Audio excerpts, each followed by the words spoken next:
Hi guys and welcome to yet another tutorial by Soul Study Circle। आज का हमारा tutorial होने जा रहा है IELTS के रिगार्डिंग। IELTS एकेडमिक्स में राइटिंग मॉड्यूल को डिस्कस करेंगे। आज हम राइटिंग मॉड्यूल में कौन कौन से टास्क आते हैं, उनको कैसे अटेम्प्ट करना है, वर्ड लिमिट क्या है एंड उसके टिप्स एंड ट्रिक्स एवरीथिंग आज के ट्यूटोरियल में हम डिस्कस करने जा रहे हैं। So before further ado, let's start with the tutorial. But moving on, a humble request to subscribe to the channel and also to follow us on Instagram and Facebook if you want regular updates on English. And also we are running online classes for IELTS and spoken English. If you are interested, the link is in the description box. So let's get started with the tutorial. So as I already told you, today the topic is going to be IELTS and the part that we are going to discuss is the academic part of the IELTS। जो लोग study visa के लिए या work permit के लिए apply करते हैं उनके लिए एकेडमिक पार्ट होता है। सो IELTS एकेडमिक पार्ट के बारे में आप डिस्कस करेंगे। हम specifically we will talk about the writing module के बारे में ज़्यादा डिस्कस करेंगे। बेसिकली राइटिंग मॉड्यूल को ही डिस्कस करेंगे आज के इस ट्यूटोरियल में कि इसमें आप क्या क्या इंक्लूड कर सकते हो, कैसे कैसे आपको अटेम्प्ट करना है and everything. So let's start. So IELTS writing has two parts, task 1 and task 2। इसमें आपको दो टास्क आते हैं। टास्क मतलब क्वेश्चंस, दो क्वेश्चंस आते हैं, क्वेश्चन 1 और क्वेश्चन 2, टास्क 1 एंड टास्क 2। इसको करने के लिए, दोनों को कोलैबोरेटली करने के लिए आपको 60 मिनट्स का टाइम दिया जाता है, जिसको आपको बड़े ही स्मार्टली 20 मिनट्स और 40 मिनट्स के फॉर्मेट में डिवाइड करना है। दैट मीन्स जो टू पार्ट्स हैं उसमें जो टास्क 1 है उसको करने के लिए you should consume 20 minutes and task 2 को आपको करने के लिए you should have 40 minutes with you. Because जो टास्क 2 है it is of more weightage. ये ऐसे राइटिंग होता है, लेंदी होता है, इसका वेटेज भी ज़्यादा होता है कंपेयर टू टास्क 1। लेकिन इसका मतलब ये नहीं है task 1 is not important. Task 1 जो है आपका एनालिसिस जो एस्पेक्ट है उसको हाईलाइट करता है, उसको रिफ्लेक्ट करता है। इसमें आपको पिक्चर डिस्क्रिप्शन, आपको कोई भी तरह का data, picture, bar graph, pie chart, flow chart, ऐसी चीज़ें दी होंगी जिसको आपको देख के डिस्क्राइब करना है, उसके बारे में डिटेल में बताना है with in the word limit. And task 2 is essay writing. इसमें आपको अपने ओपिनियंस, अपना point of view, advantages, disadvantages, ऐसे कुछ ऐसे दिए होंगे जिसको आपको with in the word limit बिल्कुल अच्छे से एक्सप्लेन करना है। Let's discuss these two tasks in a bit more detail now. So let's come to task 1 first. It can be a bar graph.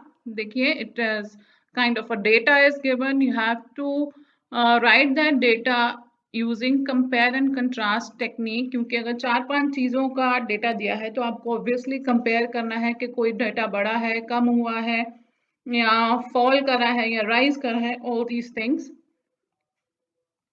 The next is the pie chart. Again the data is given. इसमें description थोड़ा अलग होता है कि जैसे percentage में आपको बताया गया होता है कि 12% डेटा इसके लिए है, 2% इसने कंज्यूम किया, 3%, 2.5, इस तरह से आपको जो डेटा है डिवाइडेड होता है। Next is a flow chart. कोई चीज़ बन रही है, उसकी टेक्निक क्या है, क्या क्या स्टेप्स इन्वॉल्व हैं, अगर यस है तो ये चीज़ें करनी है, नो है तो ये चीज़ें करनी है। फ्लो चार्ट को कैसे डिस्क्राइब करना है, स्टेप्स को डिस्क्राइब करना है, ये इसमें आता है। Next comes the picture description. आपको किसी भी चीज़ की पिक्चर दी हो सकती है। It can be a house, it can be a garden, it can be a factory, or it can be any process. You have to describe that picture in your own words.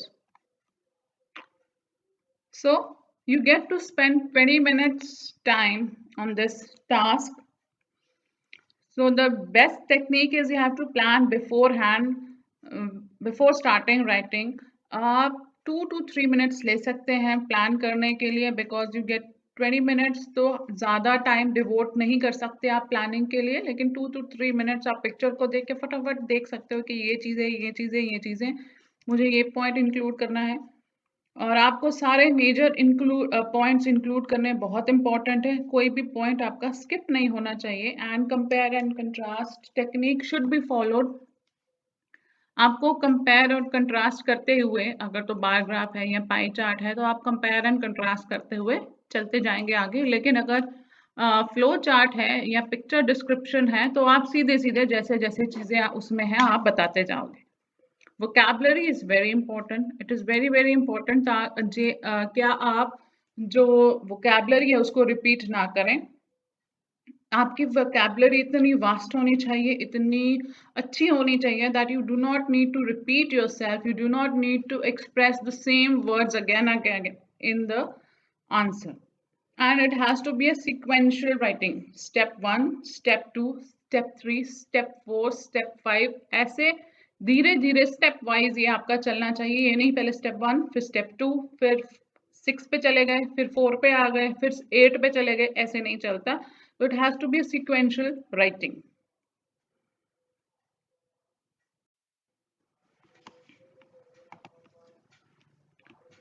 Next comes task 2, that is essay writing part. Now let's see that किस तरह के आपको essays आ सकते हैं इसमें। It can be opinion based essay, जैसे आपको कोई प्रॉब्लम दी गई है या कोई लाइन दी गई है, कोई स्टेटमेंट दी गई है, उसके ऊपर आपका ओपिनियन, आपका पॉइंट ऑफ व्यू, आप क्या सोचते हैं इस बारे में, वो लिखना है। डिस्कशन बेस्ड, आपको एक चीज बताई गई है और आपको दोनों चीज, उसके फेवर में भी डिस्कशन करनी है, उसके अगेंस्ट भी डिस्कशन करनी है। ये डिस्कशन होती है कि आप दोनों पॉइंट्स को, दोनों चीजों को, एक ही दोनों एस्पेक्ट्स ऑफ द कॉइन को डिस्कस करोगे। Then problem solution based question, आपको आजकल जो कोई प्रॉब्लम चल रही है या कोई चीज है जो यूथ के लिए या बच्चों के लिए या ओल्ड एज पीपल के लिए कोई प्रॉब्लमेटिक चीजें हैं, आपको उस प्रॉब्लम को डिस्कस करके उसके सॉल्यूशंस भी सजेस्ट करने होते हैं। That is a problem solution based ऐसे। And then there are advantages and disadvantages ऐसे, कि आपको कोई चीज बता दी, आप बता दो, जैसे साइंस इज अ बून और अ बेन, साइंस अच्छा है या बुरा है, टेक्नोलॉजी अच्छी है या बुरी है, तो आपको दोनों एडवांटेजेस भी बताने हैं, डिसएडवांटेजेस भी बताने हैं। Now let's see the points to remember in this task. It is a 40 minute task, आपको 40 मिनट्स ही डिवोट करने हैं। एंड प्लान फॉर 5 मिनट्स, क्योंकि ये बहुत ज़्यादा वेटेज वाला होता है, तो it's important and it is wise to plan the essay for 5 minutes, write for 35 minutes. Then it has to be having a proper beginning, middle and end. इसका proper एक बिगनिंग होना चाहिए, मिडिल होना चाहिए और अच्छी तरह से उसका कंक्लूजन होना चाहिए। बिगनिंग में आपका इंट्रोडक्शन पार्ट आ जाएगा, मिडल में आपका बॉडी पैराग्राफ 1 2 3 4 जितने भी आपने लिखने हैं, plus and that is the conclusive part. And it has to be a sequential writing, पहले स्टेप 1 2 3 4 ऐसे करते आपका राइटिंग होना चाहिए। And it has to be authentic. Mostly क्या होता है, जो स्टडी मटेरियल हम पढ़ रहे हैं वही ऑल ओवर द वर्ल्ड लोगों को अवेलेबल होता है, चाहे वो नेट के थ्रू हो, चाहे वो बुक्स के थ्रू है, लेकिन वो ऐसे ऑथेंटिक कैसे हो सकता है, रियल कैसे हो सकता है, वो आपके एग्जाम्पल्स, आपके खुद के एक्सपीरियंसेस, या आपने क्या फील किया उस सीन में, या आपने कभी कुछ ऐसा देखा, उस चीज को जब आप इंक्लूड करते हैं अपने एसे में, then it becomes very very authentic, it becomes very very real. And examples, it is very important that you should include examples जो आपके साथ हुए हैं या जो आपने देखे हैं।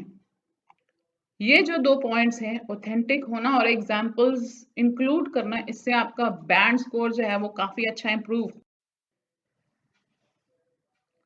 So that's all for today everybody. In the next video we are going to talk about more of task 1. task 1 में जो हमने आज 4 चीजें देखी, पाई चार्ट, बार ग्राफ, अपना पिक्चर डिस्क्रिप्शन और फ्लो चार्ट, इन जब ये अलग अलग आते हैं तो उसमें कौन कौन सी आप वोकैबुलरी यूज कर सकते हो, कैसे कंपेयर और कंट्रास्ट की टेक्निक यूज कर सकते हो, या क्या क्या चीजें हैं जो आपके ब्रांड स्कोर को और इम्प्रूव कर सकते हैं, ये हम डिस्कस करेंगे in the next tutorial. Till then, see you and bye bye, and thank you so much for watching the tutorial everybody, and please leave a like if you really like the video and you find it very helpful and informative, and also consider subscribing to the channel because it really motivates us to go forward. Thank you so much and see you next time.